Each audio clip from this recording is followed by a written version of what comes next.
The hardest work is going in to work on ourselves. Nobody wants to do that. The reason why Earth looks the way it does is because most of the people in this world are not going inside themselves and looking at what's happening. They're not aware of their own patterns. They're not aware of their real driving desires and fears. They're not aware of their role or accountable for their role in what this world is.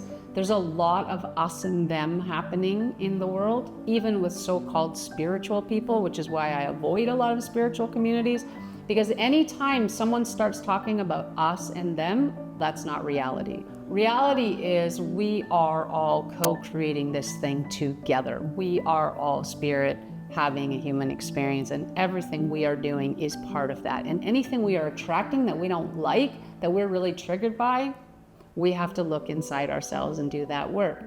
Because what I do know, and my highest goal for myself and for the people I work with, and I work with a lot of leaders and entrepreneurs who are helping others at a very high level, that's why I do that work, because I want to make the world better, is when I can help myself and those leaders and creators to get more calm and more centered inside themselves, more peace inside themselves, more love. That's the word, even though people have a different idea of what it means. But when I talk about love, I'm talking about the living force of creation, and get that to a place of deep connection inside themselves and deep calm inside themselves. They can go out into the world and make better things happen for everybody much more easily, and for themselves. And so their relationships, it's a win-win. I call it a win-win-win world. When everything is aligned inside of me, there's a lot of a loving relationship happening inside of me, from me, the caretaker, toward Sean, the human self. There's a loving relationship happening in here, a supportive relationship.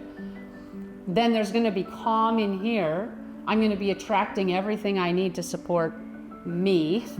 And then I'm gonna be able to go out and help other people do the exact same thing without attacking them or being triggered or anything else. I can just show up and do my best with whatever's there.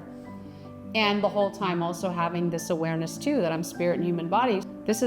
Honestly, this is all a temporary experience anyway. There's no point overly fearing anything. There's like one thing that was always guaranteed, and is that this was gonna end. This was always gonna be a temporary adventure. And knowing that is also important for keeping perspective in this game of life.